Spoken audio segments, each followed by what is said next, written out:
Hello, everybody. Welcome to Spirituality Gone Wild. I am Debbie G, and I am here with our beautiful co-host, Michele Garcia from Cielo Spiritual Foundation and Sober Living. Hey, gorgeous. Hi there, Debbie. Another day, another Wednesday.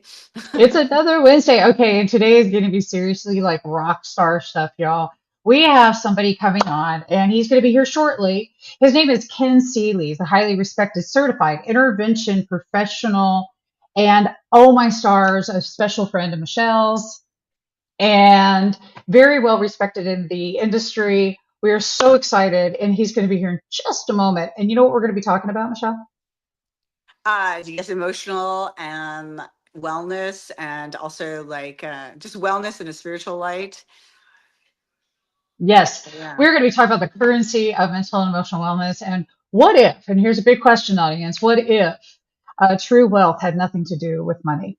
And on this exclusive edition of Wealthy Wednesday, Wealthy Wellness Wednesday, we're going to bring on Ken Seeley, A&E's interventionist, and he is a spectacular, incredible, vibrant light in this world. And Michelle, he's behind the stage right now.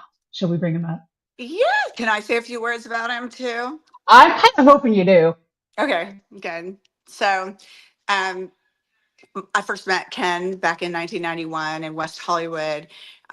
Just new to recovery myself, and I have to say he was probably one of the most warm and welcoming souls I got to meet. And I'm so lucky that when I moved to the desert, the Coachella Valley area, Palm Springs, actually walking right into a conference he was leading and he had put together Yeah. at the time Hard Rock Hotel.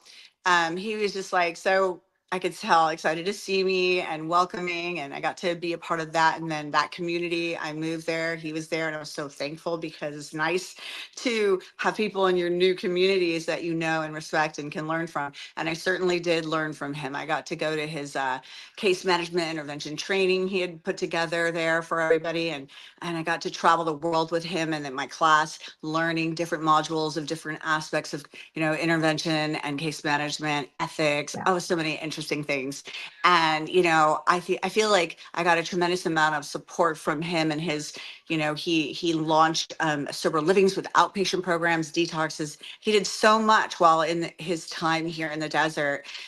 He definitely left a legacy and just in that arena. Never mind the fact that he has his TV show 911 intervention where he's won Emmys for. I just read. I didn't even know that, but like I know that my community loved watching his show, and it's so great to see interventions happening in a way that reaches a lot of people, so that people get on board with like living life sober. And he's always supported my businesses and send to everyone. And when I started the retreats, he would send his whole centers to come and enjoy it. And that meant a lot to me, and it always does. And even now, like, his centers will come, even though he lives in Hawaii now, which I recently got to see him there. And they supported my conscious recovery meetings here that I hold. So just, it's so beautiful to meet people who support each other, because we need each other. And that's that emotional, wealth that I get, when we're Right. interconnected with people who are like-minded, who have the same mission, who value, sobriety. And he would come and speak at the big coalition meetings in the park and share his story so transparently, so fueled with true recovery in a lots of different areas. There's not a lot Ken can't speak to that he hasn't, done the work around, which I love because I too am multidimensional in the way that I I kind love of, that.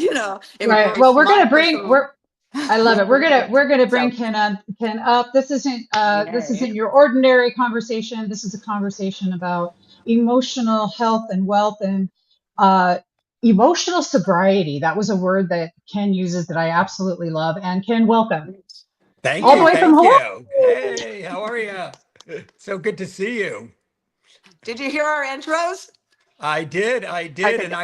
I was thinking the same thing about you. That I was like, oh, I remember her from way back then and how welcoming and how loving and supportive you have been and inclusive and, joining the Sober Living Coalition and you guiding me and showing me how to get around. I was like, oh my God, she's talking about herself in this No. intro. You're so sweet. I love it. I love it. Yes. Well, energy is reciprocal. I'm glad to hear that. I definitely, it makes me feel good. So, I Yeah. love it. Well, Kim, we're going to dive in. I'm so excited to connect with you and meet you. Hello, I'm Debbie, and I want to take a dive down.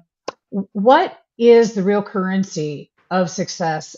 Emotional intelligence, mental resilience. What is that real currency? I think it's really the people that are willing to dig down deep and do the work. Like it's kind of like the hardest thing to do in the world, right? Like to surrender Totally. and say, I'm ready to do whatever you tell me to do, and I'm going to do it to the best of my ability. I think that's the hardest thing to do. I know. And I think that currency, once you do it, like so many people, I got a call at 5 o'clock this morning from somebody needing help. And for I would say like 6, 8 months, he's been needing help. And he just, oh yeah, I'll get to it. I'll get to it. And then finally today he was like, tell me what I need to do. I'll do anything. Please help me. And the currency is that willingness. I think it's that Mm, willingness. And now he's going to start IOP tomorrow. And that nice. open-hearted willingness to do whatever it's going to take to fight for the life that you deserve. I think that's it. If you have that, you have it's like getting $1 billion. You don't need $1 billion because you have the tools necessary to give you that amazing life of your dreams. Wow. Oh, I have a question for you. So, um, I know that you advocate and you advocate beautifully in a multitude of different ways. But for yourself personally, can you share a story that was like one of your favorite, most meaningful turning points in your capacity to dive deeper into the work and then the breakthrough that came from that? Oh my God. Well, one of the ones that's a rough one because I'm going to get a little bit vulnerable here, okay? Okay. I don't I don't like that question, but I Sorry, do because but it's I do juicy. It's yummy. So good. right? It is like what was it that got you to a turning point to make another breakthrough is what I heard, right? Right. Yeah. So it was years ago when I was down in Palm Springs and we just opened up our sober living. And let me see if I could get my face better in here because it's awful dark, right? Yeah. Yeah. Yeah. Let me Yeah. I can hardly see you. Yeah, let me see if I could. Sorry So about Hawaii that. glare. I know I couldn't see, what it looked like before I got on, so I couldn't tell. Sorry about that. No, it's okay. I think it's still kind of bright, but I know. What is it? Let me see. You want to face the light. Oh, go the other Just, way? yeah. the light behind you, you mean? Yeah. Okay, let me try that. Sorry. No Oh, problem. no, we're good. Everybody, we just kind of jumped right into it because we were running out of time and we are Oh, perfectly that's a little fine. better. Now you could see. Yes, Oh, yes, yay. All okay. right. So we're going to hold space while Ken gets vulnerable. Uh-oh. So, I don't, I didn't really make it public, before because it's kind of embarrassing and shameful, right? Like when I had my sober living down in Palm Springs, the CEO of one of the treatment centers that referred a lot to us, Krista, you remember her, right? Hmm. Michele, she said, "Oh, I'd love to go to lunch with you." And I'd be like, and I was like, "Oh, I love seeing Krista. She's so sweet and so kind and so loving." And so Eric and I get up, go to lunch with her and we sit down and she's like, some of my clients at my treatment center are complaining because they say that you yell at them because they don't do what you expect them to do. Oops. I'm sorry. Oops, Okay. daisy. You were yelling. Okay. Okay. And it was because it's so simple to stay sober and to do the right thing. But then they sleep with other clients and they do what we do in early recovery. They Right. break all the house rules and they do all these things. And But I'm thinking it's so easy. And I was like, yeah, but I'm just trying to tell them that this is easy. She was like, they're not understanding your communication skills. I get it, They were. Ken. Okay. I was like, here's like this woman that I put on a pedestal because I love her so much, and she's, Mm. such a good friend and such a, an amazing person. And, now she's telling me that what I heard is you're a piece of crap. You're no good. Oh, Why are that had you, to have been tough. Yeah. why Yeah. are you hurting my clients? Right? No, Why are you, abusing my clients? That's what I heard. But that's not the way she said it, but that's the way of my course. brain Yeah. works, right?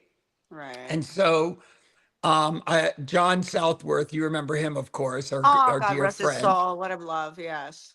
And so him and Eric, we all sat down and they did a little intervention on me and said, maybe you need to go to treatment for a couple weeks to get an assessment Mm. about, my dad always jokes with me and says, remember you went away for anger management and it didn't work? I said, you went to treatment for anger management and it didn't work. But so I went to Pine Grove and I went Mm. for 2 weeks and I ended up staying 11 weeks for, Nice.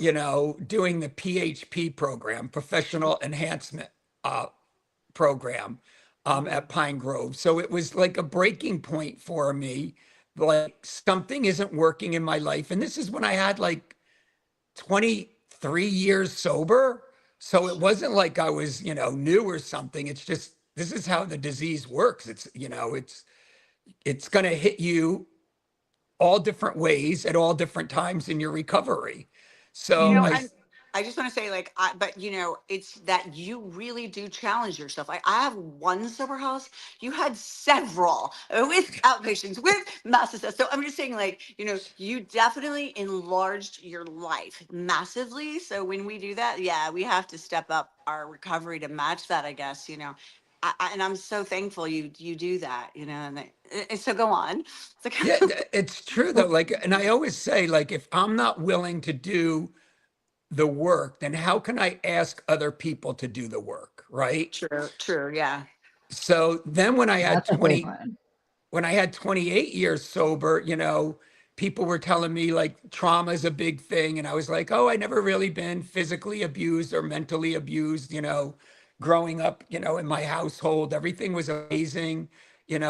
Had a normal childhood, but I realized like every day going to school was like walking on the front lines of a war zone because I was bullied every day. oh, And Mm.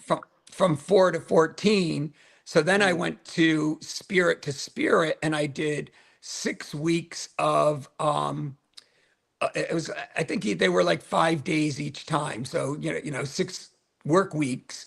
I went and I did some trauma work on myself within a year.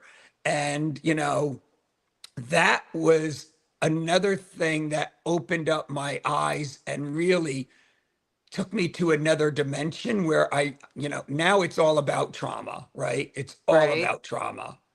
So that's all it is Completely. art, That's like what right? they say. If Yeah. you're not even doing treatment if you're not doing trauma work. Yeah, you're not. Well, You can't. Right. I just love this because you're talking about something that's really close to my heart. I mean, we talk about this all the time and about the trauma that lives in our bodies and about the Yes. things Yeah. we're not taught to move that through. Yeah. So, but I really want to get into the anger thing because I mean, quite frankly, I resonate with you so hardcore. I It's so have embarrassing. It's so fucking embarrassing. Oh my God. Like, I mean, nobody wants to come out here and talk about the fact that they might be sometimes a little bit on the asshole side. But okay, but I want to honor you for doing it because I've done it so many times. It's- Yes. I mean, Lord geez. And Michelle, look we all can, I think, when you're a strong personality and you love so deeply, and it shows us a lot about your heart, Ken, about Yeah. the depth of Yeah. who He's you passionate. are. You You get, yeah, are. exactly. You care so much that you're willing to piss someone off if that's what it takes for them to hear you. And quite frankly, I just think that that's some badassery right there. And a warrior you are. Woo! So I Thank thank you. you for your anger. Thank you for your passion and for sharing what you had to do to walk through that. What is one of the Yes. tools that came forward for you in dealing with anger? I'd love to know. I think one of the tools is number one, identifying, the traumas and really, connecting with it. And then I got, certified to be a certified trauma professional through that process. And, I've been so fortunate, like at my treatment center, I was able to do trauma eggs with my clients. Yeah, I remember that. You told Oh, Remember me. can you them? please tell me? Tell me. Oh my God, they're one of my favorite tools in the world to help people through trauma I'm Hmm. so because excited. yeah, Tom Pecca and Judy Crane with Spirit to Spirit, they trained us how to do them. And but I love doing them because the trauma egg is you draw like on this big board, you draw a circle like an egg, and then you start at the bottom at your earliest trauma that you recall, and then Hmm. you go to the top to your current age, and you Hmm. draw pictures of each trauma that happened to you. Oof. So like some Hmm. of the ones that were in my egg were like I always say, at 2 years old, that was the first one I remembered. And, my parents bought a sister home, and I was like, what the fuck is she doing here? Hello? We were fine. We don't need someone else because all the attention was on me, right? What is Oh, all dear. this? We don't need That's this. Oh my that's God. real. Who's ended up being my best friend and, the one I connect with the most in this entire world. But I didn't I see love that it. at 2 years old coming. First. I was like, First, wait, how did she get here? right? What That's is this funny. all Yeah. about? How come I'm being ignored now? And then when I went to school, like preschool, 4 or 5 years old, I remember like climbing under a table and just sitting there waiting for the class to end so I could go home, petrified of Oh. everybody. And, Mm. being invited to a birthday party because none of the kids really wanted to hang out with me. And then I was so excited. I went home. I said, oh, I got an invitation to a birthday party. And my mom took me shopping to get a gift, and I was so excited to show up with the gift. And I sat in the room with the kids to play. And the minute I came to the room, they all went to a different room.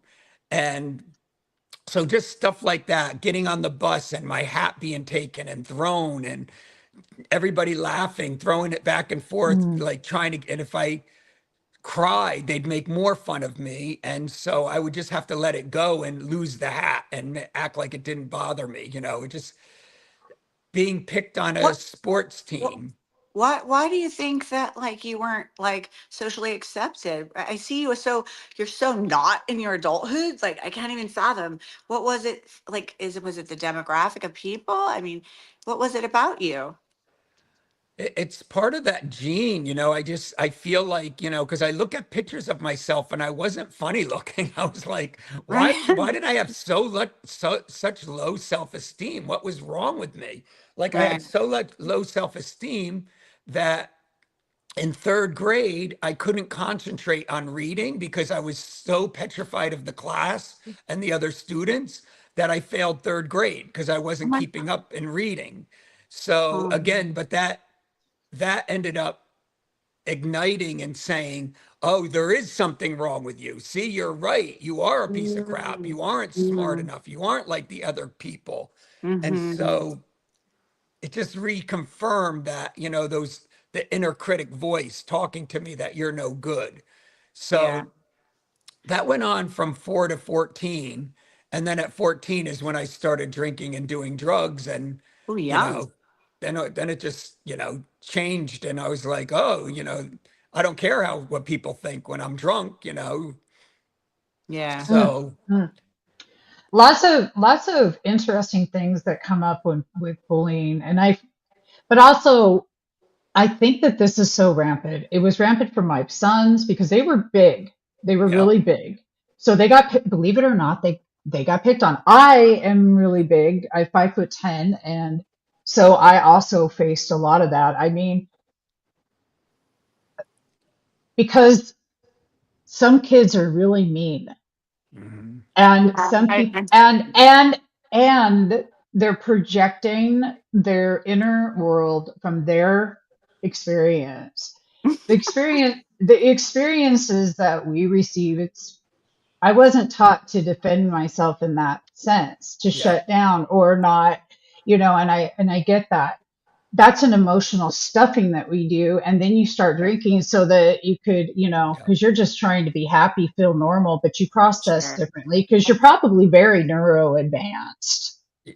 Yep. And it's interesting. So, you're doing all that work and all those traumas are happening, but what they do is they teach you like survival skills. So you Sure learn how to do. manipulate quicker, you know how to read a Mhm. room quicker, so Right. it sharpened all those tools for me, right? It like prepared me for my career. Like when I walk into a room and I see a family that I'm doing an intervention with, I could see who the weak links are. I could see who's going to be the ones that are going to help me get across the finish line. I could feel that because they sharpened all those tools for me. I I love it. like Yeah. it really helped me develop who I am and what my gift is to the world. And, so going back to the trauma egg, what you're doing is you're looking at those patterns when they happen. So they draw the pictures because they use the opposite side of the brain, right? Than Mhm. writing it down.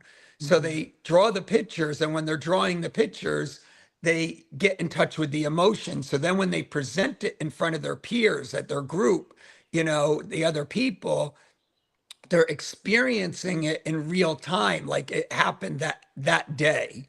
So the emotions come out with it is what you're hoping for, right? That Right. they Yeah. get to experience that. But what I look for as they're going through their egg and I take notes is I'm looking for the similarities in their behaviors from each trauma.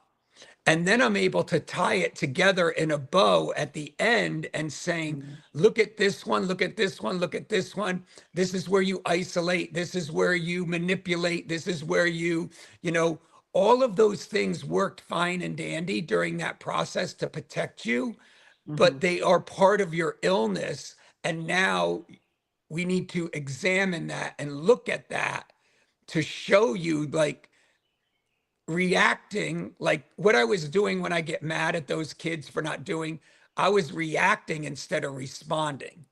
That Got was it. a Yeah. that was a trauma reaction of That's so vulnerable. Yeah. It's spot on. I it's mean, that's a good So awareness. good. but Hmm. teaching people that is like such a heaven experience to say you don't have to react like react like a 4-year old, because you're still reacting like that 4-year old. You're shutting down, you're yelling and screaming instead of communicating. So when you acknowledge that, you say, okay, am I going to react to this or am I going to respond to this?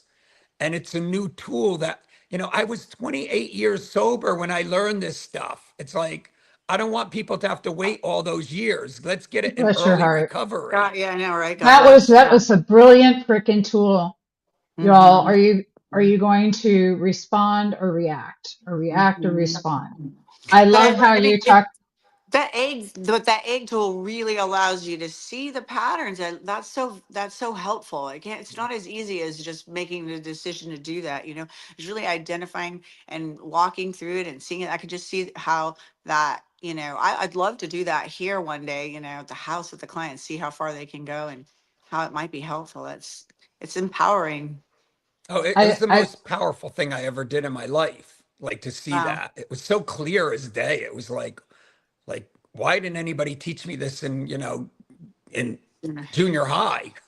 right. Like, seriously, they were seriously like they kept all these secrets from us. I don't even understand. That like we did not have to. Okay, because my favorite tool lately has been bilateral eye movement. I'm mhm, obsessed. I'm obsessed yep, Yeah. because because it turns both hemispheres of my brain back on.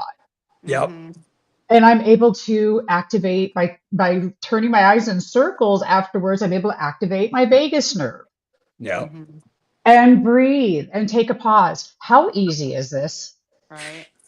Yeah. I Uh, mean, really. Can we just, I mean, it's the easiest thing in the world, but yet there's so many people who with these stuck limbic systems and they're stuck in fight, flight, freeze, or fawn, and they don't even realize it. They say, I don't want to Yes. do, but I'm not gonna do the work.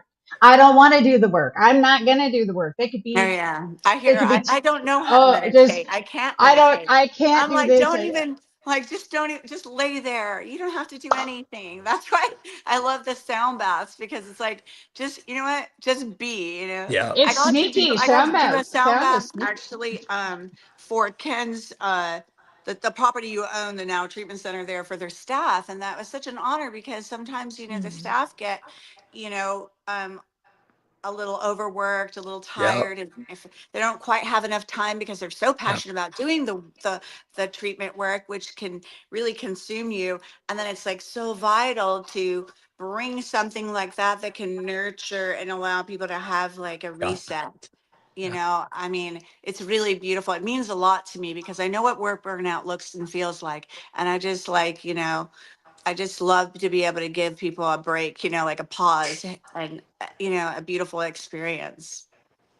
Yeah, the Meditation works. vibration, right? When you're laying in a sound bath and just the vibration going through every cell of your being, like Yeah. it's a cleanse. And I Hmm. think having all these modalities available to these newcomers, I but like know. we talked about at the beginning, it's really all about being vulnerable enough to say, I need help.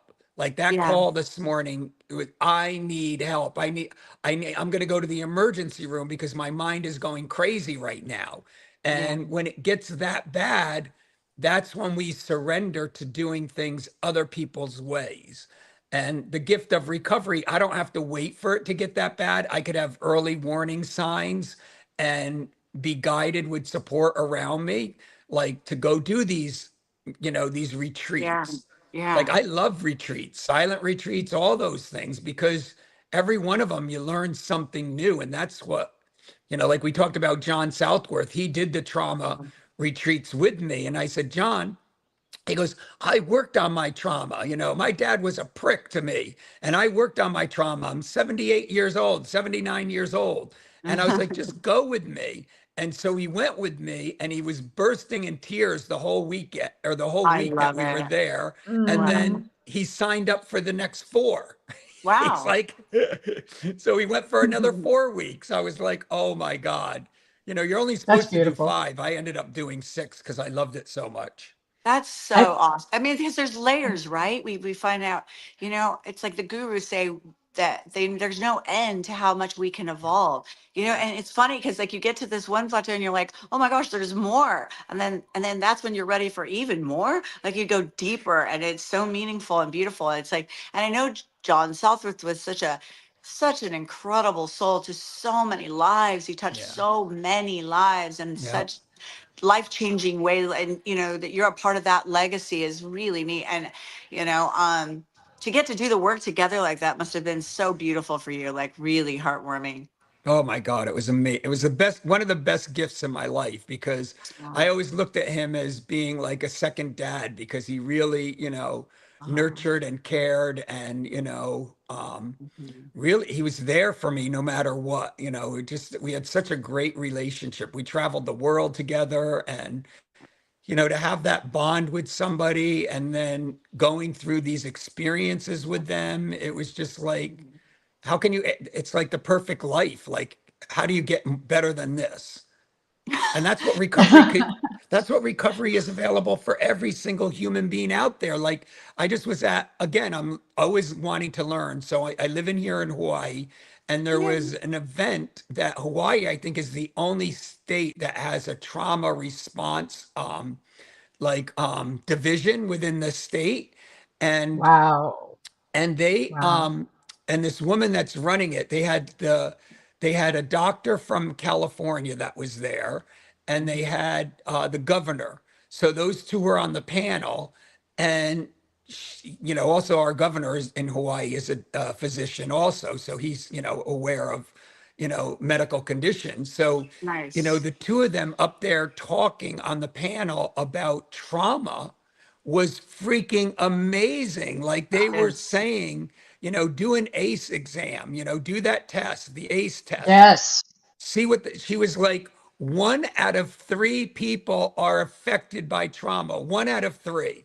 Oh I yeah, mean, that's everybody you see out here, right? You walk down the I know. street, that's everybody. We're Everybody. all affected. Oh, I'm going to tell Well, you, it's so funny. People say, "Oh, like they get sober, they're like, I don't have any trauma, but I don't have any trauma." I'm like, look, just the fact that you did drugs was trauma in and of itself. Okay, let's just start there. Okay? Need The I say things you more? do. But we get in like denial, like there's nothing wrong here. Like, Yeah. look, I'm already willing to be abstinent. Isn't that enough? No, What did you do to get the drugs? Oh, I know, right? prostitute. Yeah, Oh, let's start prostitute for there. drugs. Oh, there's that's not a. That's precious. Exactly. I have to I want to recognize your vulnerability in talking about what that you went through, but I also want to talk about the fact that you made a choice. And choices are really the key in all of this. Somebody has to make a choice to do it differently when the shit's not working, it's hit the fan, your life isn't where you want it. Yeah. I say probably necessary to do it differently. I love that you said you might need to do it another person's way for a while. Yeah. Try a different way. And so I just wanted to appreciate that. And we are going to take just a quick commercial break because we'd like to share a little bit about Cielo Sober Living Mhm. really briefly, and we'll be right back. Welcome to Cielo Sober Living, a spiritual haven in Coachella Valley, featuring 12-step work, sound bath meditation, conscious recovery meetings, and other holistic practices to build a strong foundation. Michele Garcia brings value to the program with a holistic approach. She guides and supports residents with care and dedication. Meals are provided, and dinner is shared together each night. Experience a safe and nurturing environment that fosters growth and healing. To learn more about our transformative offerings at cielosoberliving.com or call 877-394-8355. Yay! We love your place, Michele. You do such great work there. Thank We you. we absolutely do. I want to take this opportunity to take a dive down. Why is mental health a priority? Mm, I think right now the priority is because we're realizing like there's so many sick people out there right now, like, mhm. Mm, suffering. I mean, you see it with all the shootings, you see it with all the dysfunction within the, communities. Like you see people, I mean, look at the homeless rate alone right now, right? That's a huge sign of mental illness taking rampant in communities. You see it when you walk in those, down here we have it called Chinatown, but every town has their Chinatown, right? Where people are all drug infected and, doing drugs and buying drugs and selling drugs. Yeah, Everybody has that in their community, but mental illness is really starting to take over. It's really, and especially in today's world, in the United States and the climate where, we're being taught right now, it's better to have conflict and fight and win than being united as the United States. We're being trained right now to fight. Like when they say in trauma, fight, flight, or freeze, we're in crisis mode right now in this country, and it's feeding the mental illness is what it's doing. It's not hmm, healing it, it's feeding it. because And it's traumatizing it. It's yes, it's traumatizing it's a us. ripple effect. It's a ripple effect, and the fact that we've already established, you both have already established very significantly that this is very much a trauma issue. yes, All of this is. So when you bring this into mental health, what are the things that we can do as individuals to start bringing better mental health into our lives? Because each of us need to be responsible, I think, for our own mental health. And True. I and we see that there's so many out there that are suffering and struggling with their mental health. So let's be an example and show them what it can look like. So I'd love to know, what are some of your mental health priority tools that you do when you get up? I mean, you live in Hawaii, so that's a big one. Yeah, right. I mean, just period. So Yeah. let me, Nancy, let's see. I was just texting, my sponsor this morning, and we were going over this, about, and I still, 35 years sober, and I still work with a sponsor and, Nice. do the things that I need to do. Like I'm going to her house in an hour to go, do step work with her. And, she's got Awesome. 44 years, right? Wow. So, Yeah. Mhm. You we don't both stop got doing the work. we were at a Woo! meeting last night together, a Nice. 12-step meeting with my newcomer that just relapsed on Sunday and he has day one again. He Mhm. ended up going with us to the meeting last night. But Beautiful. but it's really about like you could really see it. It's the people like I was watching, social media and people are not afraid to attack other people publicly anymore. Like it used to be, if you had something negative about something, it would be called gossip, right?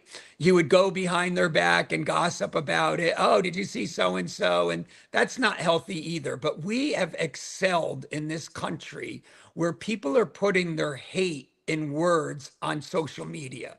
So I don't care about what side you're on. None of that matters. We should be on one side, period, together. A That's it, hundred Hmm. one percent. side. One But side. but when they talk about, the big gossip out there is Michelle and Barack Obama are getting divorced, and something was like, oh, learn what Michelle's doing now with her career. And there was thousands of comments.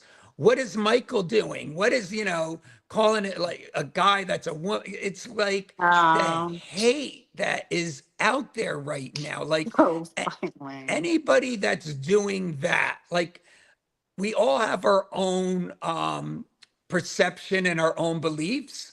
But if you're sick enough to put it out there in that format, then you need this treatment. You need help. Like I don't go out there and express my personal beliefs on a platform that other people may have it's okay to debate things, that's normal, but to put hate behind it, and that's what we're being trained to do right now. There's Yeah. so much hate that is going on from the leadership that is Mhm. teaching us to fight right now. Like, be hateful, be cruel, say those things, empowering people to do it. Those, I believe, are the people that need this kind of work the most. Mhm. And what I do for mine, like the doctor that we saw from LA, from California, she was freaking amazing. I wish had enough time to look up her name, but she was freaking amazing. And she wrote a book on trauma. And she's, she's within the government, but she said to deal with trauma, you have to make sure you get appropriate sleep, right? You have That's so to, good. I like that. the appropriate sleep. You have to meditate, right? Meditate on a regular basis. So I got up this morning at 4 a.m. Mhm. and at 4:15, I meditated until 5 a.m. So I Nice. meditated 45 Wow. minutes. I try to do it every single day, 45 minutes before I start my day. Nice. And then you spend time in nature. Then I walked up the mountain and took my dog for a hike up the mountain for an hour. I love it. So That's that was all before 7 a.m. I got home at Nice. 7 a.m. and I took a shower and I went to exercise. I went to the gym and worked out with a trainer, which is another one, exercising. And Mhm. then nutrition is another big one. So, you know, eating the right foods, not eating junk foods, So I came home and I had my breakfast, I made some egg salad. And then, positive nourishing in relationships. What can you do to nourish relationships? Like, mm, what's the things there? And then the last one was mindfulness, right? So, the positive things in relationship is telling that sponsee he's doing a good job by surrendering and coming back after a 2-day relapse, right? Right, right. Positive nurturing in relationships, helping people realize they're doing the right thing. And encouraging them. And Mhm. then the mindfulness is what we were talking about earlier, is when things aren't working right in my life or in what I'm doing, being mindful of it and saying, this part of my life isn't working right now. So Mhm. how do I change gears to get it to work, to get to the result that I want for my life? So all of those things were listed on her thing. And I was like, these are the things I'm doing to be able to stay in recovery, stay healthy, and support others. If I'm not willing to get up at 4 o'clock in the morning to meditate and go for a hike with my dog before my gym appointment at 8 a.m., then how can I expect somebody else to do that? Right? I How can love I? it. What a Yeah, beautiful, I love you're so, everything It's that so you good. just laid out on your life, the experience of a day is so holistic. It's totally treating your mind, your body, your soul. And there, you remember in Malibu when that was such a buzzword, everyone was saying their holistic treatment. It was like you walk in like, what is this? What, because you're on the coast, you're holistic? Where's the holistic? Come on, because I would tour places before I refer, and I'm like, what the hell? But really, that is truly like the essence of it all. What what you're saying, what you're sharing there. It's truly beautiful, and I work to do that myself, because part of my recovery, is taking care of my physical well-being, my emotional, my spiritual, my joy and well-being. Just being with my dog when I go for a walk, it brings me so much joy just yes. watching the joy she gets from Yeah. it. And I know, we're sharing that, like dog lovers and all. It's just like a beautiful, emotional feeding to me too. So and then, of course, cognitive, learning something new. Like you went to that conference and you're listening to these intelligent people who are out there learning more and giving more to the community to enhance. And then also looking at the negative that's happening on social media and going, this is not good. Let's do something, to be raise awareness that this isn't healthy. Yep. Negative talk and negative thoughts only creates more negative talk and Yeah. negative thoughts, and it lowers the vibration frequency for all of us. If we live in an omnipresent field and we're all interconnected, that's affecting us all. And the only thing I can do is just try to, be an example. But sometimes I feel like I went to speak at a treatment center, and this girl said afterwards to the person who runs the center that had me talking, she's just so happy. She's just so and I was like, okay, that's a really weird. But I think she liked me, but it was sort of like the funniest thing to get feedback, in here. But it's a positive problem. But sometimes it really bothers people, that we're like happy, but it's it is authentic. It's what I've got. So I try, when I'm not getting upset because somebody did something ridiculous at the house. But I work with that stuff, I work with Yep. that stuff. We're working. I Um, have to do the things you talked yeah. about, Ken, or I'll die. So one of my favorite people out here, Paul McFarland, wants to know, what do you value more than money? Oh my Oh my gosh. God. That's a good one. That's such a good one because Woo! I don't Thank I don't you. value money at all, period. Like I was in, with 10 years sober, I was in a money addiction, like a workaholism and money Hmm. addiction where I thought if I had $1 million in the bank and my rent was $800, I would be okay, where I wouldn't have to worry about paying my bills every month, right? Like I was always worried, can I afford my rent? Can I afford my car payment? I need a second Yeah. job. Mhm. And I worked with this therapist because I bought a gun on the internet to commit suicide with 10 years Stop it. sober. No I was, way. No I was, way. I said, God, if that gun comes and I don't have a solution, because I ordered it Yeah. online, and this was what, 25 years ago. So I ordered it online. And when it came, I said, if I don't have a solution, I'm going to kill myself.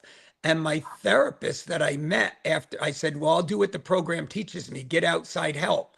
So I found this therapist and he just passed away. He was in LA, Dr. DeJarnett. And he helped me realize that I was in full-blown sex addiction and love addiction and money addiction and workaholism. And Okay. that's what brought me to my knees. And so when he made me realize that, I was like, you know what? I have a beautiful, beautiful 2-bedroom bungalow. It was like 500 square feet. It was right in LA, right by, a meeting was across the street at a senior center. And I was like, I'm in rent control. I could live here the rest of my life and I could pay my rent and my car payment working at Starbucks. So I don't need to have a career. I don't need to have money.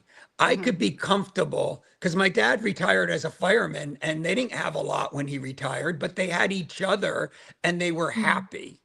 And I was like, that's all I want, God, is I want to be happy. I don't need money to make me happy.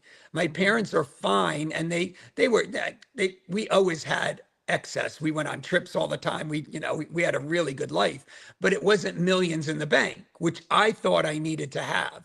And I said, I could die in this apartment and I could live the rest of my life here.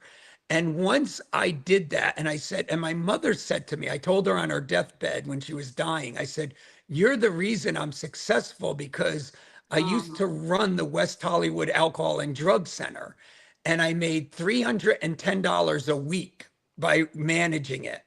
oh And my I God. and my mother said, you were the happiest running that West Hollywood Alcohol and Drug Center. And I've never seen you that happy. I said, yeah, Wow. Mom, but I was always broke. I was like, it's a nonprofit. There was no money in it.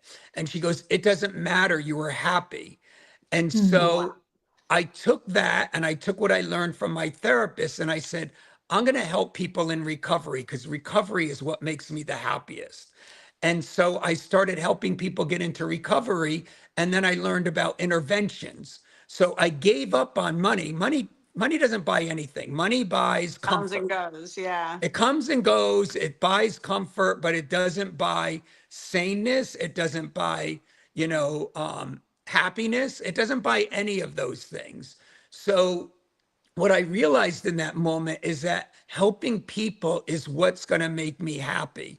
And Mm. so I I get the started doing chills. interventions when I learned helping people to get into recovery. And I learned, I didn't even know that was a career. And then I learned it was a career. And then I got trained in doing it. And then I got really good at doing it. And then I had to hire new interventionists and train new interventionists. And it just exploded. And the money showed up in ways that I never could imagined.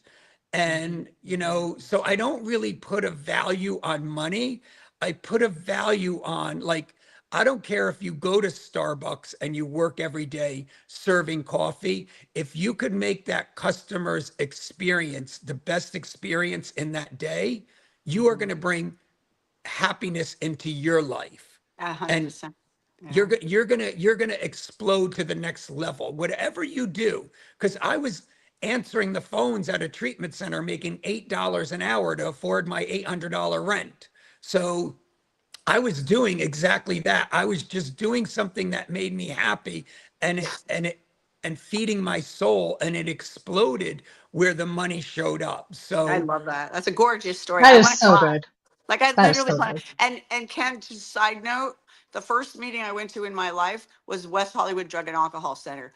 And no, it, swear to God, and it literally changed my life because I heard what I needed to hear to identify and be like, wow, that this, there's this thing that like could work. And my uncle told me go, I was restless, irritable, and discontent at work. Right below it, because my uncles owned a store, they had interventioned me to come live with them because I was having crazy life. And yeah, and that's what happened. I went up there and I just heard the message, and thank God it was free from like things that it could have made me prejudiced, but I like heard it so clear. Like the guy was like, yeah, I have a mental obsession and I keep thinking about it until I do it. And then once I ingest it, I have a physical allergy and I can't stop until one is too many and thousands is never enough. And then I do things that hurt my spirit. And it's just threefold. And it was like on, and I was like, oh my God, like I really just had the aha moment that I and where needed. was that one? Where?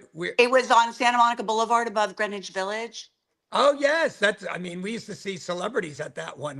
Oh It yeah, was, Elton John. Oh, oops. yeah, I don't think he'll mind I mentioned. There's a million other, but I saw his Rolls Royce, and I was like, oh my God. yes. And I remember thinking, oh, that's so neat. Cause I didn't know, I was like, all these different people are actually sober. Like anyone could be sober. It's like, there wasn't much of a stigma that was bad for me from what I was getting and seeing, and it was really cool to be sober. I was young still. I was like in my early 20s. So it was like, thank God that like all these other people were so in it. Yeah, I love it. I was like 26 when I got sober, and that's where I went to the noon meeting there almost every day at that Oh my drug and alcohol gosh. center. And Yeah. then when it moved to the other location on Crescent Heights, that's Yeah. when I started working there. So Nice. that That's like that. It's cool. I love it.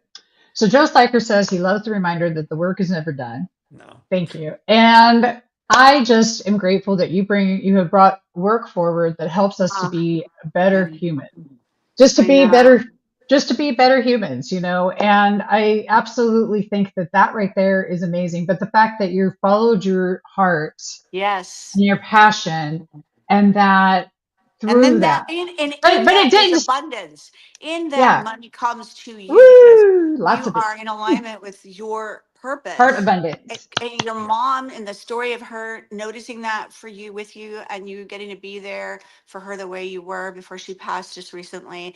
And a sober man that has accomplished so much. I think I heard a story. I don't know if this is true, Ken, but when you got your Bentley, you got it because you had told your mom that you'd always wanted one. You kind of just like wanted to just like have one because because you could. no, it's similar to that. John Southworth, he went out, and we had a friend that was in our sober living that ended up running the Bentley store in Palm Springs. And he goes, I could I get know you in him. a yeah, he goes, I could get you in a Bentley for what you pay for your other lease. And we were like, no, you can't. And so we went down there, and John went without me. We were going to go down together. And I said, I want a white on white one if he could get us a really good deal on it. And John went down there without me and got the white on white. Oh Oh, my gosh. And then the next day I was like, there was a party, and the guy, I went to the party at the dealership, and he said, here, take this one home. And he goes, just drive it for the night. And I was like, I loved picking up my parents in it, and Oh, chauffeuring them sweet. around. And, Uh-huh. so I came home and I was like, Eric, it costs the same as the other leases that we have. It's only a little bit more. And it was a stupid decision. I was like, Oh, it's sweet. Oh my God. I know the kid that manages that Bentley that's super store. cool. He went through your center, and I don't know yes, because he came to my sober house back when it was in Sky Valley, and he was with a group of people that came to one of my parties, yep. and I was like, he became like the best salesperson, and then all of a sudden managing it and running it, and he went through your center. That's so cool. And then you end Now he up runs buying all something. of them. Now he runs all of them over there in Yeah. the high It. end cars. So Yeah. That actually, is we just got a car from him recently. We got our car from over Nice. there recently. It was a Defender, not a Bentley, but we got a Defender, and he, because he oversees all those car dealerships there, Yeah. and That's then we so shipped it cool. to Hawaii. So we still stay in contact with him. He's a great guy. I love that. I It's love that. nice, Well, nice to support each other. I mean, Yeah. well, we're coming to the end. We're coming to the top of the hour, so we're going to close out. yeah, I would just want to leave a message of appreciation and gratitude to those that are watching. Yeah. Hopefully what you've heard today is that it's a choice and that you get to make it and that you're the one making it. And hopefully what you've heard today is that you can take control of your mind, your body, and your spirit.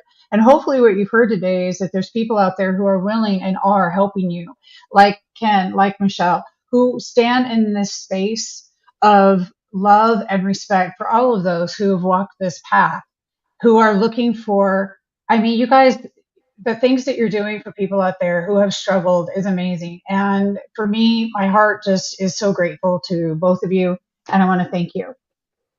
Thank you. Yeah, and if you see yourself writing negative comments, I don't care if you're on the right or the left. I don't care what side you're on. If you're writing Mm, those negative comments and be, bullying people or be, treating them less than human, like talking really dirty stuff. If you're doing that, I would invite you to use the mindfulness to say, why am I doing this? Number one. And do I want to be this kind of person? And how can I change it? And I'm seeing it now. The left never used to be that way, but I'm seeing even the left writing negative stuff about people. I am So, too. Yeah, you know, snarly. at whatever side you're on, if you think it's okay to be public and nasty and hateful and attack people in any form, you know, it's really bullying. And that's why it's so sensitive to me. I lived it for 10 years and, you know, almost killed me because I was suicidal that whole 10 years. I just wanted to Yeah. die. And I Wow. so imagine so. if I you're imagine so. I doing bet that that, was hard. take the mindfulness approach and be aware of it, number one, and do what Debbie said and take action. Because I know in Yeah. your heart you don't want to be that person. Nobody wants to be that person. Nobody Take does. action. Take Yeah, I take think the first step. beautiful. Yeah, Thank you. I think encouraging people to be leaders and not followers.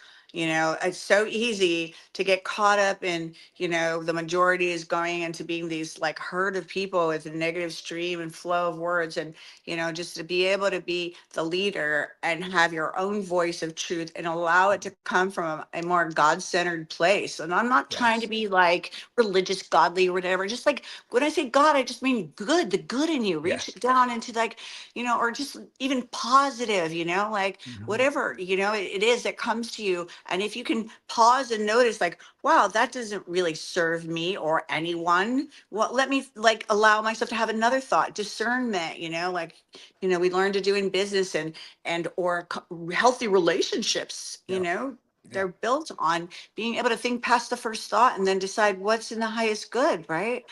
And then, you know, yeah, thank you for bringing that up, Ken, because it makes the world a better place. And, you know, both you, Debbie, are such humanitarians. I'm so honored to get to have a talk with you today. These are the kind of conversations that I think are uplifting and really fuel people with the kind of, you know, conversations that stem from it, I hope, that are, you know, Yeah. life enriching. You know, Yes. yeah. And I mean, people can reach you. You know, I know you're still available because I visited him in Hawaii, and being retired was fun for him after having traveled. He said, I think for 2 years, but he was bored and wanted to do something else. God bless you, Okay. Ken. I'm like, Yes. so I know that he still wants to help people and is available. Maybe you could share how that Yeah, is. yeah, no, yeah, yeah. Yeah. Right on Yeah. intervention911.com. You could reach me, you know, Okay. anything, you know. If there's a way, like I'm trying to look at the bigger side, like, you know, yeah, I always like when the intervention TV show happened, I was like, oh, I love what I do in the living rooms of people, but it's only helping small amount, that one immediate family. And I was like, if this could Mm. be televised, then it would could help millions. And that ended up Right. happening. Millions of people understood what an intervention was after the show. Oh So God. I want to learn like new ways. Like that's why I went to that event on Friday with the governor, because, you know, if you think 1 out of 3 people are in some form of trauma, I want to, I want my next career, my next way of living is to be where we could help people before it gets to addiction and mental health issues. You know, Yes. let's Oh, catch heck it yeah. early, Yes, right? right Let's to that. go. Right. Yes, Right? Woo! yes. Absolutely. Let me I know love it. what comes up. I'll support it. Yeah, What do you say? right. Absolutely. Hands I'm on board down. with that. Yeah. That's it. Get it before it even starts. I'm 100%. Mental health should be a priority in teaching our youth Yep. Yep. how to regulate. Mhm. Yep. Regulators. We're going to be regulators. We're all going to be regulators. So, um, we'll see you guys. We'll see you all again. Thank you for watching. If you're watching on the replay, please like and subscribe and share. Ken Seeley, you rock. You Thank you rock. for all that you do. Thank Yes. you. Thank you, ladies. It was so good to Thank see you. you both. Thank you. Big Love you.